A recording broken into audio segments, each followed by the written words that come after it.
স্পষ্ট ঘোষণা করতে চাই, আর যদি একটা গুলি চলে, হেফাজতে ইসলাম বাংলাদেশ ঘরে বসে থাকতে পারবে না। আমার সন্তানের লাশ নিয়ে আমরা কবরস্থানের দিকে যাব না।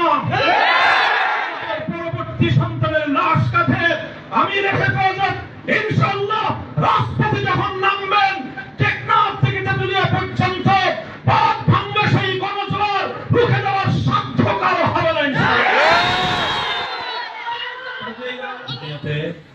হযরত মুহাম্মদুর রাসূলুল্লাহ সাল্লাল্লাহু আলাইহি ওয়াসাল্লাম এসেছেন, সমস্ত নবীগণকে আল্লাহ পাঠিয়েছেন মৌলিক একটা উদ্দেশ্যে, পৃথিবী বৈষম্যহীন এক সমাজ গড়তে।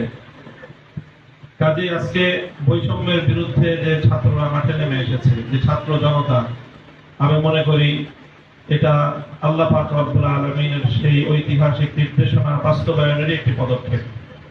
যখন আমাদের এই জাতি দীর্ঘ বৈষম্যের জাতাকলে পিষ্ট হয়ে প্রতিটি ঘরে ঘরে বোবা কান্নায় গোটা দেশ একেবারে একটা কঠিন গঙ্গানের শব্দ প্রতিটি ঘর থেকে আসছিল, সেই সময়ে যখন কেউ কথা বলার সাহস পাচ্ছিল না, সেই সময়ে চিরতরুণ ছাত্র জনতা তারা জেগে উঠেছে বৈষম্যের বিরুদ্ধে। তাদের এই জাগরণ আজকে গোটা বাংলাদেশের প্রতিটি মানুষের হৃদয়কে আন্দোলিত করেছে। প্রতিটি অভিভাবক নেমে এসেছে, মায়েরা আজকে তার সন্তানদেরকে বুক চাপড়ে সাহস যোগাচ্ছে সত্যের জন্য, বৈষম্যের বিরুদ্ধে আন্দোলন এবং সংগ্রামে অকাতরে প্রাণ বিলিয়ে দেওয়ার জন্য। এই সময়ে শহীদি কাফেলা হেফাজতে ইসলাম বাংলাদেশ আজকে ঐতিহাসিক দায়িত্ব পালন করার জন্য আজকে মাঠে নামতে বাধ্য হয়েছে।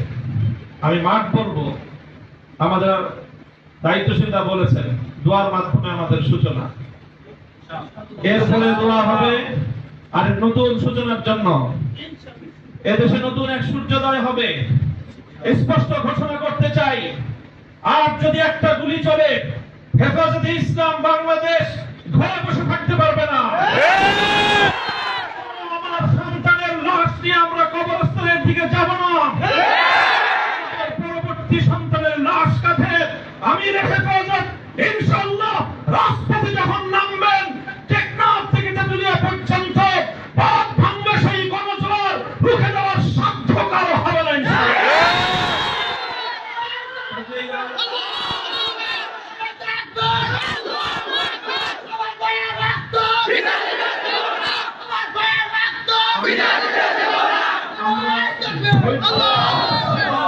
করেছি পরিস্থিতি এভাবেই যদি চলতে থাকে, আর যদি আমাদের দেশের জনগণের নিরাপত্তার দায়িত্বে নিয়োজিত আইন শৃঙ্খলা রক্ষাকারী বাহিনী বুলেট যদি আর বন্দুকের নল থেকে আরেকটি বুলেট ছুড়ে, তাহলে বাংলাদেশের পরবর্তী গণ অভ্যুত্থান অবশ্যম্ভাবী হবে। সে অভ্যুত্থান রুখে দিতে কেউ পারবে না।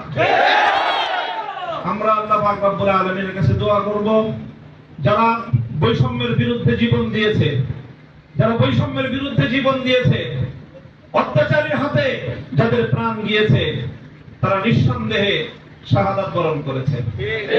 কাজেই সেই শহীদদের আত্মার মাগফিরাত শুধু নয়, বরং শহীদদের শাহাদাতের কবুল হওয়ার জন্য আমরা দোয়া করব আল্লাহর কাছে, এবং সেই শহীদদের উসিলায় আল্লাহ যেন আমাদের আগামী প্রজন্মকে এভাবেই সকল বৈষম্য, জুলুম, অবিচার, অন্যায়ের বিরুদ্ধে রুখে দাঁড়াবার এক অদম্য সাহস যেন আল্লাহ পরবর্তী প্রজন্মের বুকে বুকে দান করেন, সেই দোয়া ইনশাআল্লাহ আমরা করব।